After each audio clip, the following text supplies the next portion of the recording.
The big room was full of strange beings. Some looked like giant lizards. Others were made of crystal that sparkled under the lights.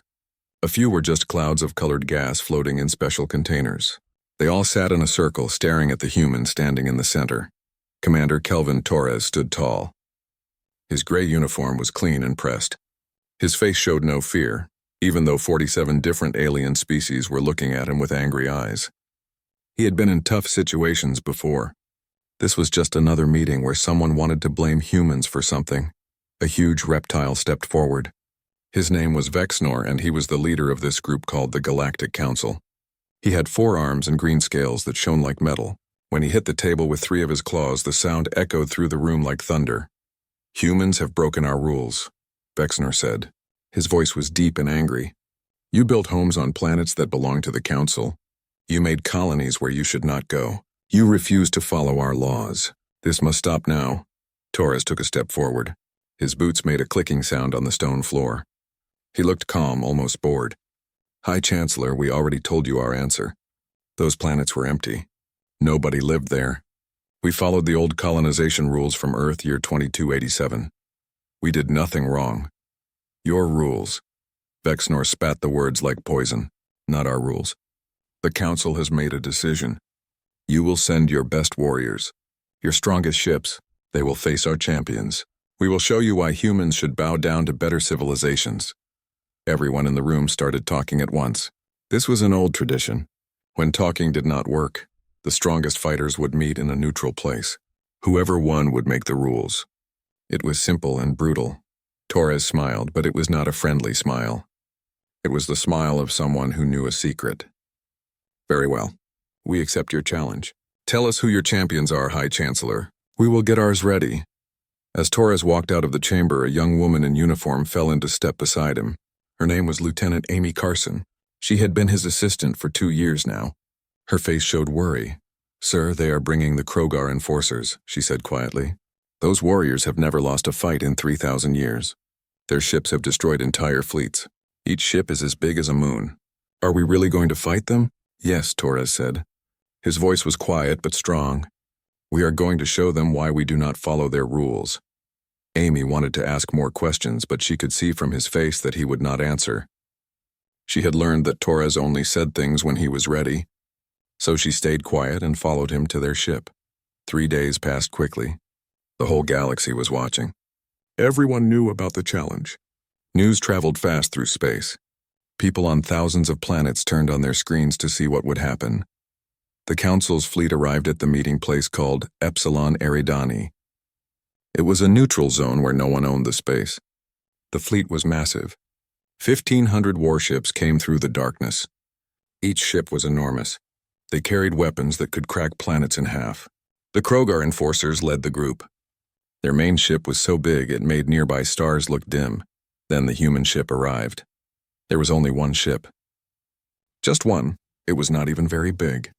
Compared to the Council's moon-sized warships, it looked tiny. It was barely larger than a normal cruiser. The ship had a simple name painted on its side: Hope's End. Inside the Council's command ship, Vexnor stared at his screen. He could not believe what he was seeing. "Is this a joke?" he shouted. "Send a real warship or we will think you are giving up." A voice came back over the communication system. It was not Torres. It was a new voice, calm and steady. "High Chancellor, this is Captain Jake Morris. I am the commander of Hope's End. We brought exactly what you asked for. Our finest ship, our strongest warriors. You can start the fight whenever you are ready." Vexnor looked at his officers. They all looked confused. Supreme Commander Thal, the leader of the Krogar enforcers, stepped forward. He was a giant covered in armor. "Chancellor, this must be a trick. No one sends a single small ship against 1,500 warships. They must have more ships hiding somewhere. Scan the area," Vexnor ordered. "Find their hidden fleet." The Council ships used their best sensors. They searched everywhere. They looked behind asteroids. They checked for cloaked ships. They scanned every inch of space for hundreds of miles in every direction. They found nothing. Hope's End was alone. Thal shook his head. "This is insulting. They mock us by sending one ship. We should destroy it quickly and be done with this." Vexnor agreed. He was angry now. How dare the humans show such disrespect? All ships prepare weapons. Target the human vessel. On my command, open fire. 1,500 warships powered up their weapons. Energy began to build in their guns. The space around them started to glow with power. Each ship had enough firepower to destroy a city. Together, they could turn a planet into dust. Hope's End just floated in space. It did not run away. It did not power up shields. It just waited, as calm as a lake on a windless day. Captain Morris sat in his command chair. Around him, his crew worked at their stations. They were all calm. No one looked worried. A young officer turned to Morris. "Sir, they are about to fire. Should we raise shields?" Morris shook his head. "Not yet. Let them shoot first. I want everyone in the galaxy to see that they started this fight." Vexnor raised one claw high in the air. Then he brought it down fast. "Fire!" The Krogar enforcers fired first. Then all the other ships joined in. The neutral zone lit up like a sun being born. Beams of pure energy shot across space. Missiles launched. Plasma weapons discharged. Everything the Council had, they threw at Hope's End. The attack was so bright that people watching from planets far away had to shield their eyes. The combined power of 1,500 warships was enough to destroy anything. Mountains would melt, oceans would boil, cities would vanish, and all of it was heading straight for one small human ship. The weapons hit Hope's End from every direction. Energy beams that could crack planets came from 300 different ships at once. The power was incredible. The light was blinding. The heat was enough to melt metal instantly. Hope's End did not try to dodge. It did not need to. Suddenly, a shield appeared around the human ship. It shimmered like water in sunlight. The shield had a strange shape that seemed to bend and twist. All the weapons' fire hit the shield and stopped. The beams and missiles just froze in space like bugs stuck in tree sap. Then something amazing happened. The shield started sending the energy back. Slowly at first, then faster. Every beam, every missile, every bit of power that the Council ships had fired went back toward them. On the Council flagship, Vexnor watched his screen in shock. 17 of his best ships exploded. They were destroyed by their own weapons. The ships burst into flames and then went silent. 17 ships gone in seconds, killed by their own power. "That is impossible," Supreme Commander Thal said. His voice shook. "Those shields cannot exist. The math does not work. The science is not possible. How are they doing this?" Vexnor slammed his claws on his chair. "I do not care how they do it. Make it stop. All ships use Protocol Omega. Everyone fire at the same time. Build up maximum power first." The Council fleet changed formation. The ships moved into a pattern, spreading out in a big circle around Hope's End. Then they started charging their weapons. This time they were not firing right away. They were gathering power, building it up until their ships glowed bright with energy. It took 2 minutes. During those 2 minutes, every ship drew power from its core. They pulled energy from their engines, their life support, everything. The ships got brighter and brighter. Space itself seemed to shake from all the power. Then they fired together. The beam was so powerful it tore through space itself. Reality rippled and bent. The neutral zone started to collapse. The fabric of space began to rip. This was not just a weapon. This was something that could break the universe. Hope's End sat right in the middle of it all. The beam hit the ship dead center. The power was incredible. It should have erased the ship from existence. But when the light faded, Hope's End was still there. Not a scratch on it, still floating calmly in space. Captain Morris spoke over the communication system. His voice was casual, like he was talking about the weather. "Is that your best shot? We did some math while you were charging up. At the rate you are using fuel, you have enough for maybe 3 more attacks like that. We have enough fuel for, well, let us just say we packed plenty of extra." Thal felt cold fear run through his body. "Who are you? What are you?" "We are the people you challenged," Morris replied. "We are the species you told to bow down. High Chancellor, do you want to know why humanity does not follow galactic law?" Vexnor said nothing. His claws gripped his command chair so hard they made marks in the metal. "Because we have played by rules before," Morris continued. His voice got harder. "On our own planet. For thousands of years we had rules and laws and treaties. Do you know what we learned? Rules only work when everyone agrees to follow them, and rules only matter when someone can make you follow them." Hope's End started to move. It glided through space with smooth, easy grace. It moved between the Council ships like a shark swimming through a school of fish. "You wanted our strongest. You wanted to show you are better than us. Let me show you what happens when you threaten a species that has almost died out many times. A species that had to fight its way off its own planet without help, without anyone to guide us, without the Council holding our hand. As Hope's End moved past the Council ships, something strange happened. The ships started going dark. One by one, they just stopped working. No explosions. No fire, no debris. The ships just went silent. Their lights went out. Their engines stopped. Everything stopped working. Inside the dead ships, the crews were alive but confused. A Zelthera captain screamed over the communication channel. "What is happening? All our power is gone. Life support, engines, weapons, everything is dead." Morris answered calmly. "Electromagnetic pulse? We tuned it specifically for your technology. We have been studying Council ships for 50 years. We know every detail, every weakness. You thought we were primitive because we did not join your Council? We were learning.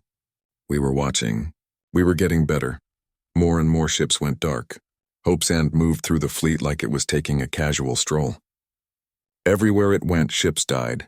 Not destroyed, just turned off. Like someone had flipped a switch. After 1 hour, 1,200 ships out of 1,500 were floating dead in space. 1,200 warships, each one powerful enough to destroy a planet, all turned into useless metal boxes. The crews inside were safe, but they could not do anything. They could not move. They could not fight. They could not even call for help. The 300 ships that still had power did not know what to do. Should they keep fighting? Should they run away? Should they surrender? Hope's End stopped moving. It floated in the middle of the disabled fleet. Captain Morris spoke again. "High Chancellor, you wanted to teach humanity a lesson. You wanted to show us why we should fear you. But you have taught a different lesson today. You have shown the galaxy that the Council's power can be beaten, that your rules are not as strong as you think." Vexnor finally found his voice. "What do you want? Do you want us to surrender? Do you want to take over the Council?" "We do not want to take over anything," Morris said. "We want you to understand something simple. You do not rule the galaxy because you are wise. You do not lead because you are fair. You rule because you are strong, and you have been bullying everyone else. But strength can change. Power can shift. Today you learned that you are not the strongest anymore."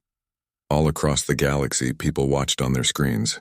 Billions of beings on thousands of planets saw the mighty Council fleet floating helplessly in space. They saw one small human ship sitting victoriously among them. They saw that the Council was not invincible. On many planets, people started talking. They asked questions. If humans could stand up to the Council, why could they not? If the Council could be beaten, why should they follow Council rules? Why should they pay Council taxes? Why should they be afraid? The battle had lasted only 1 hour, but it changed everything. The galaxy would never be the same again. Hope's End sat quietly in space, waiting to see what the Council would do next. Inside the ship, Captain Morris and his crew remained calm. They had done what they came to do. They had proven their point. Now they would see if the Council was smart enough to learn from it. High Chancellor Vexnor had retreated to his private command room. His most trusted officers gathered around him. On the big display screen, they could see Hope's End circling their disabled fleet. The human ship moved slowly, like a predator watching wounded prey. Admiral Kessera spoke first. Her scales had turned pale, which showed she was afraid. "Chancellor, we need to pull back. We should recall the ships that still have power. We should admit we lost." "No." Vexnor's voice was quiet but firm. "If we retreat, the Council loses everything. Every species in the galaxy will question us. They will stop following our orders. We cannot let that happen." Supreme Commander Thal looked worried. "And if we keep fighting? That single ship has destroyed 80% of our fleet. Our remaining forces cannot win against it." Vexnor was quiet for a long moment. Then he said something that made everyone in the room freeze. "Then we use the weapon." Nobody spoke. They all knew what weapon he meant. The Void Hammer. It was a terrible device that had been locked away for 300 years. The Council had voted to never use it again because it was too dangerous. The Void Hammer did not just destroy things. It erased them from existence. When it hit something, that thing disappeared completely. Not even atoms remained. It was like the thing had never existed at all. "Chancellor, the treaties," Kessera began. "We signed agreements saying we would never use that weapon. If we use it now, we break our own laws." Vexnor turned on her with angry eyes. "The humans do not respect our treaties. They do not follow our rules. Why should we be polite to them? Deploy the hammer. Target their ship. Do it now, the order went out. Deep inside the Council flagship, old machines started to wake up. The Void Hammer had not been used in centuries, but it still worked. It needed 10 minutes to charge. During that time, it pulled power from the very fabric of space itself. Hope's End could have run away. The human ship could have jumped to safety, but it did not move. It just floated there, waiting calmly as if curious about what would happen. The 10 minutes felt like 10 hours. Finally, the Void Hammer was ready. When it fired, reality itself seemed to scream. A beam of pure darkness shot across space. It was not black like normal darkness. It was the absence of everything. Light, sound, matter, all of it disappeared when the beam passed through. The beam hit Hope's End directly in the center. For 3 seconds, nothing happened. Everything was still and quiet. Then Hope's End started broadcasting. The message went out on every frequency, every channel. Every ship and station within 100 light years could hear it. It was Captain Morris. He was still alive, still calm. Hi, Chancellor, that was interesting. Our sensors say you just used a quantum dissolution beam. It is based on research by a Zelthera scientist named Krelvan. You banned it because it is unstable and dangerous, he paused. The silence felt heavy. Let me show you what we brought. Panels along Hope's End opened up. Dozens of small objects shot out. They were not weapons. They were probes, small recording devices. They scattered across the neutral zone faster than anything the Council could track. Within seconds, they had moved to every single disabled Council ship. These probes contain complete backups of your ship systems. Morris explained. We have schematics, crew lists, medical records, everything. We have been collecting data since you arrived. If anything happens to those crews, their families will know exactly what happened, and they will know who ordered it. Vexnor felt his blood turn to ice, but more important, Morris continued, these probes are now broadcasting to every world in Council space, every planet, every station, every ship. They are showing this battle. They are showing your fleet's defeat. They are showing that you used a banned weapon when you started losing. Morris let that information sink in. All across the galaxy, billions of people were watching. They saw the Council use the Void Hammer. They saw the Council break its own laws because it was losing. Do you understand now? Morris asked. We did not come here to fight. We came here to teach. You wanted to show us our place. You wanted to demonstrate your power. Instead, you have shown every species in the galaxy that the Council's rules do not apply to the Council itself. You will use forbidden weapons when you are threatened. Your civilization is built on lies. Vexnor slumped in his chair. He suddenly understood. The humans had won not by destroying the fleet, but by exposing the truth. They had shown everyone that the Council was not noble or fair. The Council was just another bully. By tomorrow, Morris said, every world will question Council authority. By next week, member species will demand changes. Or they will leave the Council entirely. And you will have nobody to blame but yourself. The communication cut off. Hope's End sat silently among the disabled ships. It did not attack. It did not gloat. It just waited. On the Council flagship, nobody spoke. What could they say? They had lost, but not in the way they expected. They had lost the battle, yes, but more importantly, they had lost their reputation.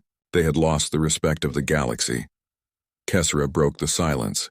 What do we do now, Chancellor? Vexnor stared at the screen. He watched Hope's End floating among his dead ships. Finally, he spoke. Send a message to the human ship. Tell them we are willing to talk. It was the hardest thing he had ever said. The proud Chancellor, leader of 47 species, was admitting defeat to a species he had called primitive just hours ago. But he had no choice. The alternative was worse. If he kept fighting, more ships would die. More species would see the Council's weakness. More members would leave. The Council would fall apart. The message went out to Hope's End. A simple request. Can we talk? Morris responded immediately. We will talk, Chancellor.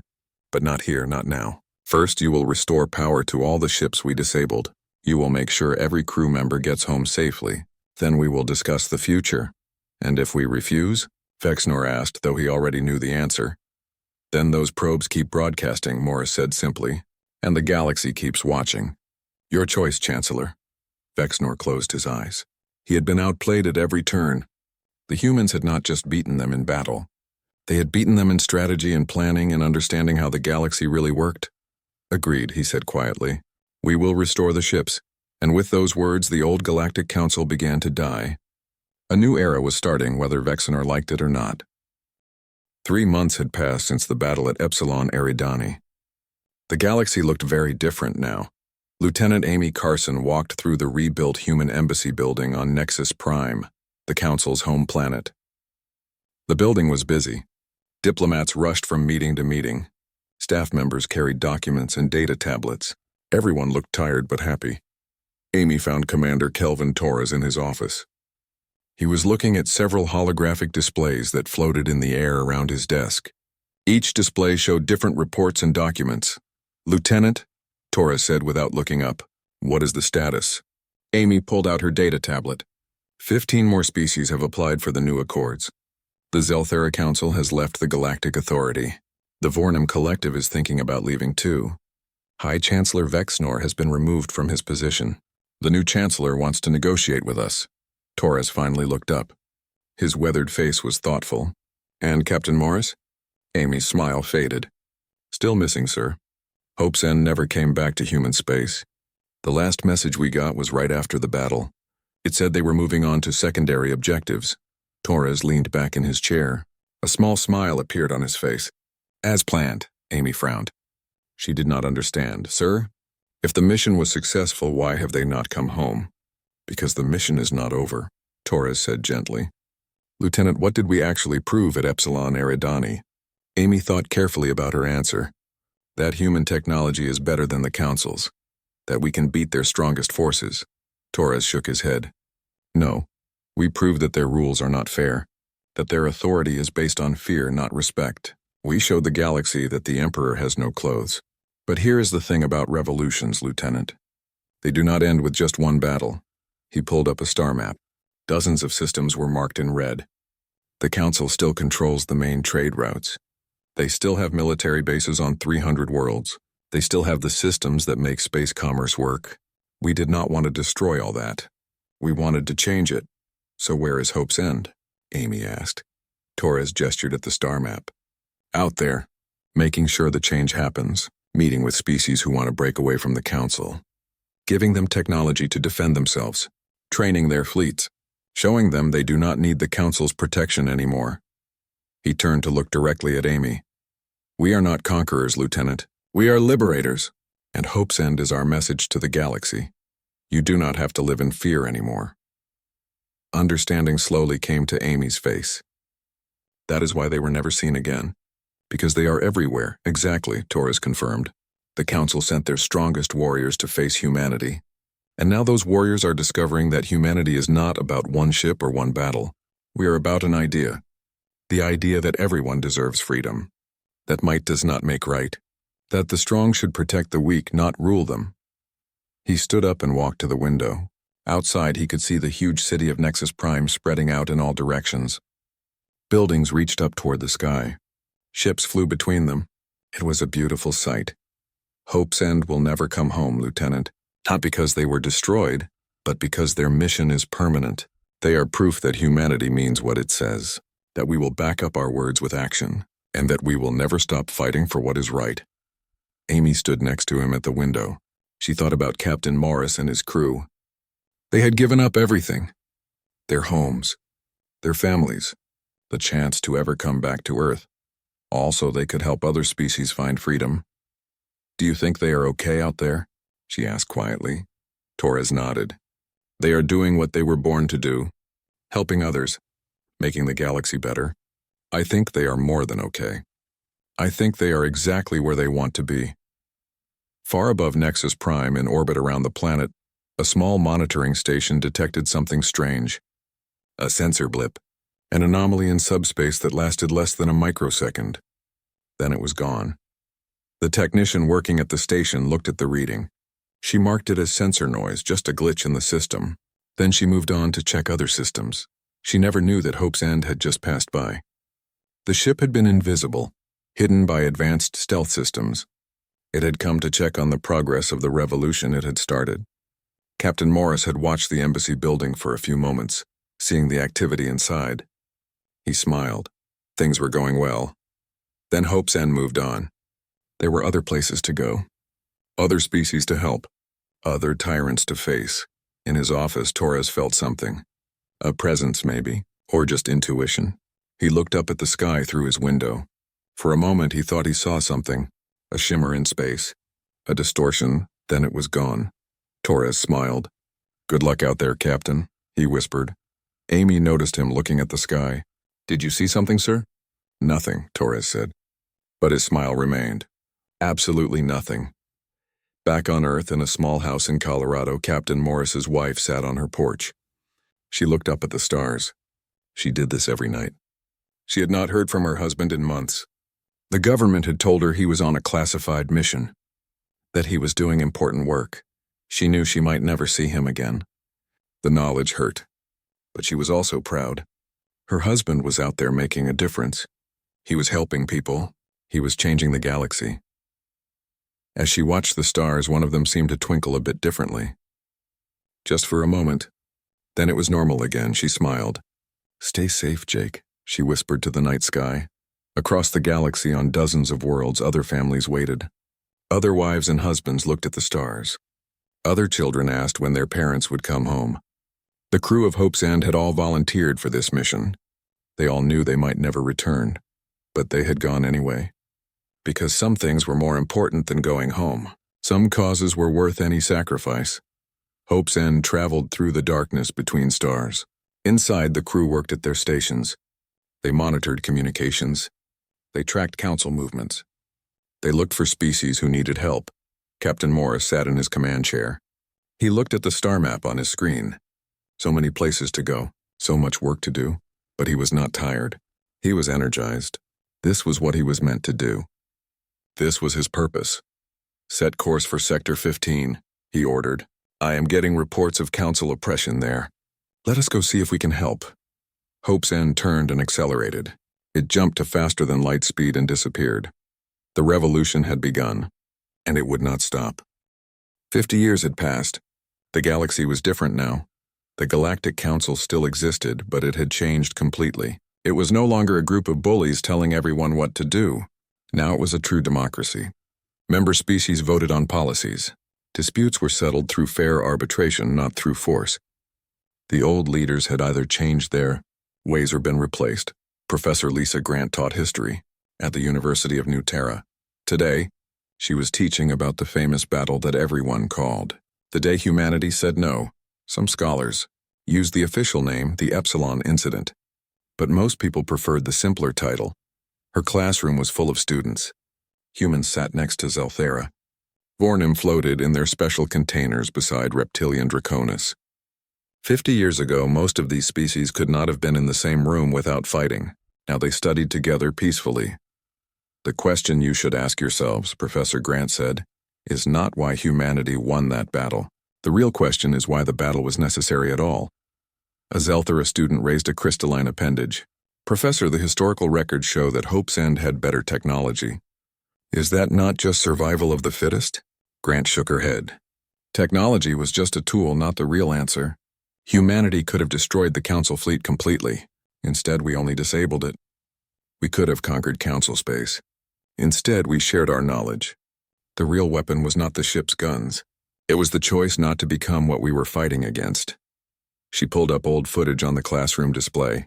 The images were grainy and old, but they showed Hope's End clearly. The small ship sat surrounded by the massive Council fleet. "Captain Jake Morris understood something important," Grant continued. "Power without restraint leads to tyranny. The old Council had power, but they used it to control others. Humanity showed a different path. We proved that real strength means protecting others, not controlling them." A human student in the back row spoke up. "But Professor, what happened to Hope's End?" "The records stop after the battle." Grant smiled mysteriously. "That is the real lesson. The ship was never seen again because it did not need to be. Its message had already spread across the galaxy. By the time Council officials realized what was happening, dozens of species had begun building their own defensive ships. Not copies of Hope's End, but their own designs based on the same ideas. She changed the display to show modern star maps, human settlements mixed with dozens of other species. Everyone lived together under the protection of the Reformed Council.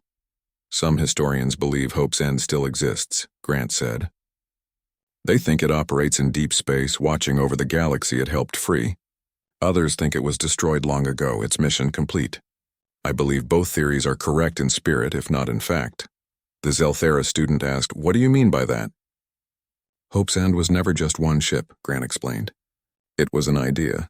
The idea that any species, no matter how weak they seem, can stand up to tyranny.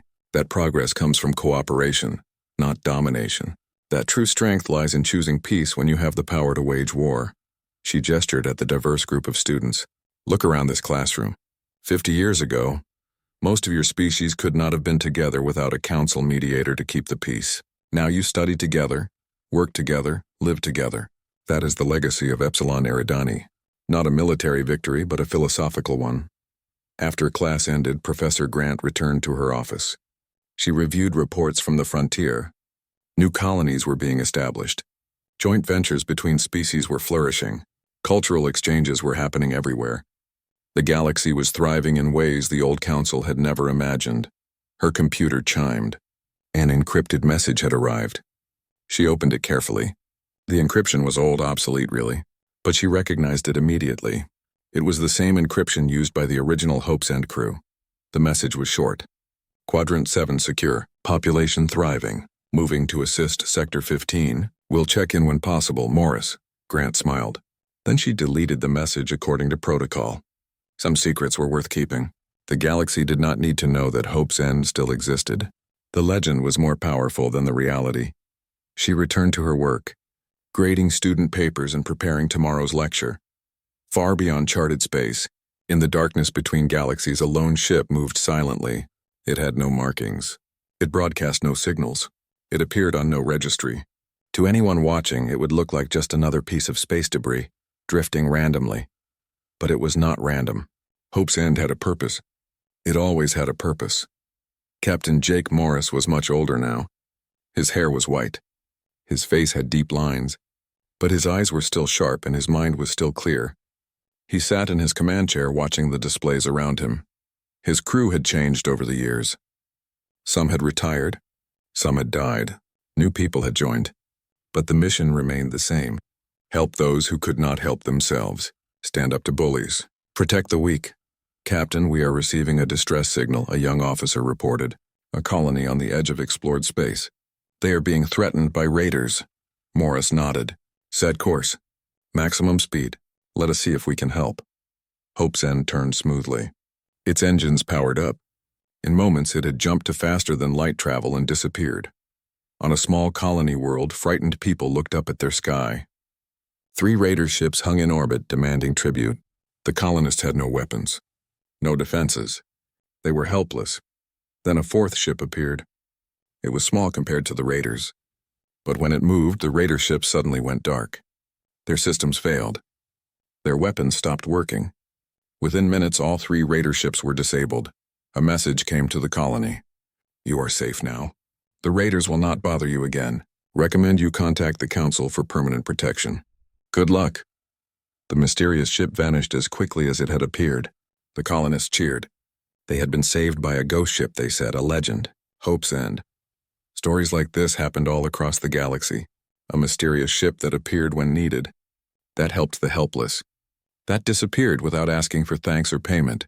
Some said it was just rumors. Others swore they had seen it with their own eyes.